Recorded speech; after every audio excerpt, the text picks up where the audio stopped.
नमस्कार दोस्तों, आपका हमारे YouTube चैनल इंसाफ की पुकार में स्वागत है। आज हम पहुंच चुके हैं हिसार के अंदर, जहां और यहाँ सभी प्रकार के अनुयायी आते हैं, चाहे वो हिंदू धर्म से हो, मुस्लिम हो, सिख हो, ईसाई हो। संत रामपाल जी के सभी धर्मों के जो भी श्रद्धालु व अनुयायी हैं। तो आज हम आपको एक ऐसे अनुयायी से मिलाते हैं जो कि मुस्लिम धर्म से ताल्लुक़ रखते हैं। नमस्कार जी। नमस्कार जी। क्या नाम है सर आपका? मेरा नाम डॉक्टर मोहम्मद शहजाद खान है। तो सर आप कहाँ से आए हो? मैं सर ज़िला गुड़गांव से आया हूँ। तो आप गुड़गांव से हिसार में आए, यहाँ किस लिए आए हो सर? सर मैं अपने सदगुरु संत रामपाल जी महाराज के दर्शन हेतु हिसार के अंदर आया हूँ। तो सर हम सुनते हैं कि मुस्लिम धर्म है वो दूसरे धर्मों के गुरु नहीं बनाते, तो आपने संत रामपाल जी कैसे गुरु बनाया? सर ऐसा नहीं है, एक्चुअली क्या है ना कि दो ईमान चल रहा है, एक अल्लाह का और एक मुल्ला का। जो अल्लाह का ईमान है तो हमें यह पता करना पड़ता है कि सबसे पहले कि वो खुदा कौन है। जैसे संत रामपाल जी महाराज ने अपनी सभी धार्मिक बुकों के अंदर सभी सदग्रंथों से प्रमाणित ज्ञान दिया है और उस प्रमाणित ज्ञान को सभी सदग्रंथों से मेल खाता है। इसलिए परमात्मा ने उस प्रमाणित ज्ञान के अंदर एक कुरान शरीफ का भी ज्ञान है, जिसके अंदर परमात्मा ने उस बंदी छोड़ सदगुरु रामपाल जी महाराज ने ये साबित किया है कि वह परमात्मा जिसने आसमान और ज़मीन जो कुछ इसके दरमियान है सबको 6 दिन में बनाया और 7वें दिन तख्त पर जा विराजा। उसके बारे में किसी बाखबर से पूछ कर देखो। बाखबर का मतलब होता है तत्वदर्शी संत, और वो तत्वदर्शी संत आज ब्रह्मांड के अंदर, इस पूरे ब्रह्मांड के अंदर बंदी छोड़ सदगुरु रामपाल जी महाराज है, इसके अलावा कोई नहीं है। तो इसलिए परमात्मा का जब इस बात का ज्ञान हुआ तब परमात्मा का नाम लिया और परमात्मा के दर्शन हेतु आज हम हिसार के अंदर आते हैं और परमात्मा के दर्शन करके और अपने घर चले जाते हैं। तो सर आप मुस्लिम समाज से, और मुस्लिम समाज में ये धारणा है कि जो अल्लाह है वो बेचैन है, निराकार, दिखाई नहीं देते। तो इसके बारे में आप क्या कहना चाहोगे? देखो जी, जैसा मैंने बताया आपको, दो ईमान चल रहे हैं मुसलमान के अंदर, एक अल्लाह का और दूसरा मुल्ला का। तो ये जो मुल्ला काजी है, इन्होंने बता रखा है कि खुदा बेचैन है, निराकार है, वो दिखाई नहीं देता। और फिर कहते हैं कि जब मर जाते हैं तो हश्र के मैदान क़यामत के दिन खुदाकार से मुलाकात होगी। तो आप एक बात बताइए, जब खुदा निराकार और बेजून है, वो दिखाई नहीं देता, तो क़यामत के दिन किस खुदा से मुलाकात होगी, वो कैसा है? ना तो इनको पता है। परमात्मा कहते हैं झूठा ज्ञान ध्यान कहाँ लगाओ, यानी कि ये खुद झूठे। अंधे की बाई गई अंधे ने, मारक कौन बतासी। एक अंधा चल रहा है, उसके पीछे एक अंधा चल रहा है, तो सामने वाला अंधा, आगे वाला अंधा ये कह रहा है कि आप मेरे पीछे चलो। जब वो खुद अंधा है तो दूसरे के अंधे को भी अपने साथ कहीं गड्ढे में ले जाके डुबोगा। तो इनका ज्ञान ऐसा था। ये तो सतगुरु रामपाल जी महाराज की, परमात्मा की उस बंदी छोड़ सतगुरु रामपाल जी महाराज की दया हुई और वो आए और उन्होंने परमात्मा का बताया कि वो साकार है, उनका नाम कबीर है और वो 7वें आसमान पर विराजमान है और वो सचखंड सतलोक में है और अपने प्रेमी भक्तों के पास आके किसी न किसी रूप में, यानी कि एक संत के रूप में आके मिलता है और अपने बच्चों को उस परमात्मा के बताई हुई महिमा से अवगत करवा के उस सचखंड में अपनी भक्ति देकर उस सचखंड में ले जाता है, जहाँ जाने के बाद इस संसार में दोबारा नहीं आया जाता। तो सर आप बता रहे हो कि परमात्मा कबीर साहब है, तो आपको इसका प्रमाण कहाँ मिला? देखो, कुरान शरीफ में भी है, बाइबल में भी है, गीता में भी है, वेदों में भी, वेदों में प्रमाणित ज्ञान है। आप जो हमारी किताबें चल रही है जीने की राह और ज्ञान गंगा, मैं सभी देशवासियों से अपील करता हूँ, प्रार्थना करता हूँ, गुजारिश करता हूँ और कि आप ये जीने की राह और ज्ञान गंगा जो ऑनलाइन चल रही है, इसको फ्री अपना नाम और एड्रेस पे बताइए और आपके घर में फ्री आएगी। तो आप इस बुक को पढ़िए। इस बुक को पढ़ने से आपको पता लग जाएगा कि वास्तव में प्रमाणित ज्ञान क्या है और उस परमात्मा की भक्ति कैसे होगी। बहुत से धार्मिक गुरुओं ने ये बोल रखा है कि सदग्रंथों को पढ़ने से कुछ नहीं होता। सदग्रंथ जो हैं ये जो है एक मानव रचित है, यानी कि मनुष्य से लिखित है, परंतु ऐसा कुछ नहीं है। परमात्मा ने बोला वेद मेरा भेद है पर मैं वेदन में नाही, और जोन वेद में मैं बोलूँ ये वेद जानते नहीं।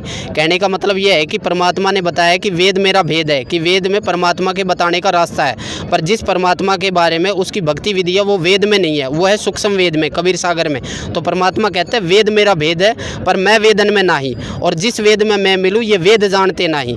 तो इसलिए परमात्मा की भक्ति सदग्रंथों से प्रमाणित ज्ञान के आधार पर भक्ति की जाएगी, और ये संत रामपाल जी महाराज ने हमें बताया। इसलिए हमने बंदी छोड़ सदगुरु रामपाल जी महाराज को गुरु धारण करके उस परमपिता परमेश्वर कबीर साहिब का नाम लिया है, ताकि हम अपनी भक्ति कर सके और सतलोक में जा सके।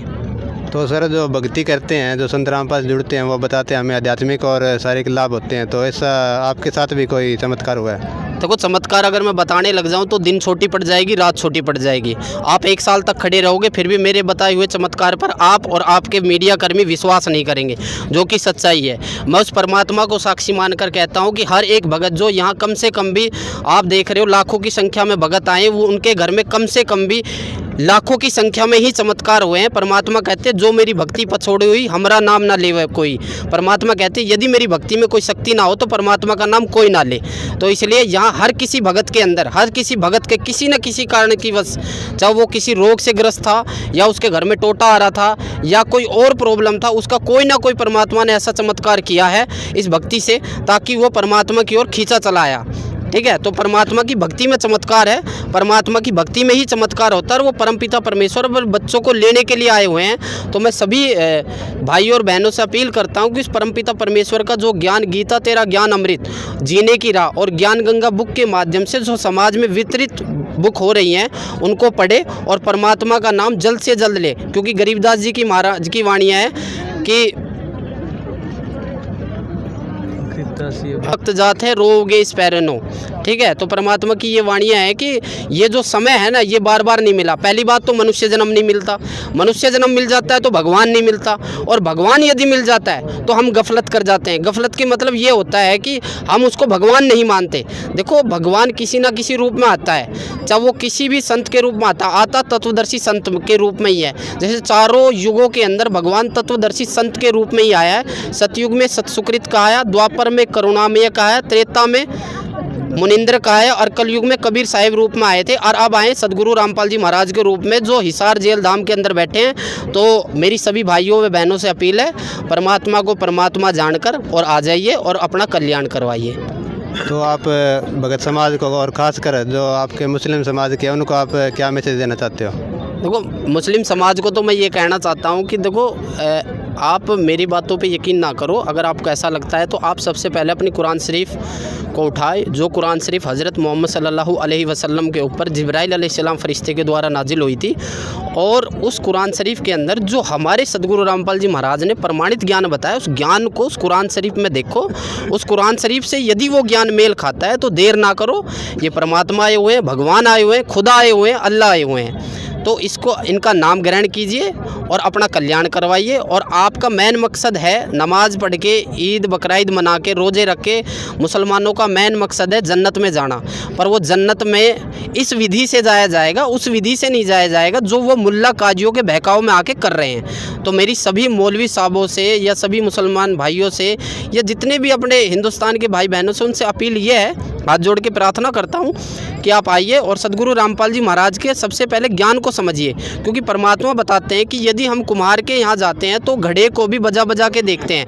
हालांकि घड़ा खराब नहीं बनाता कुम्हार, फिर भी हम घड़े को बजा के देखते हैं, उसमें पानी डाल के देखते हैं ताकि ये घड़ा खराब है या सही है। तो ऐसे ही पहले परमात्मा की जो बताई हुई बुकें हैं, जो निकाली हुई बुकें हैं, जो गुरुजी ने हमारी जो अपने हाथों से लिखी हुई बुकें हैं, इन बुकों को पढ़ो और परमात्मा और गुरु को बजा के देखो। यदि आपको ज्ञान समझ में आ जाए तो देर ना करो।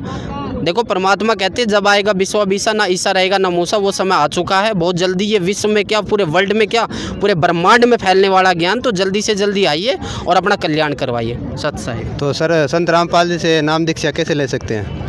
जैसे संत रामपाल जी महाराज के साधना चैनल पर 7:30 बजे रोज़ सत्संग आता है, तो आप उस सत्संग के नीचे पीली पट्टी चलती है, उस पीली पट्टी पे हमारे आश्रम से रिलेटेड नंबर चलते हैं, उस आश्रम से रिलेटेड नंबर पे कॉल कीजिए। और जहाँ से भी आप बोल रहे हैं, जिस भी एरिया से बोल रहे हैं, आपके नज़दीकी नामदान सेंटर का नंबर दे दिया जाएगा। वहाँ पर जाके आप बिना निःशुल्क नाम दीक्षा ग्रहण कर सकते हो। और जो चमत्कार हमारे साथ हो रहे हैं वो आप खुद विश्वास कर सकते हो कि वास्तव में भगवान ऐसा कर भी सकता है कि नहीं। भगवान ये कहते हैं, कबीर साहिब कहते हैं कि परमात्मा की डिक्शनरी में असंभव नाम का कोई वर्ड नहीं है। जो आप कहते हो ना ये काम तो हो ही नहीं सकता, सबसे पहले परमात्मा उसी काम को करके दिखाता है ताकि बच्चे का विश्वास बने और भक्ति करे और पार होए। बोलो सतगुरुदेव धन्यवाद सर। जय। सत साहिब।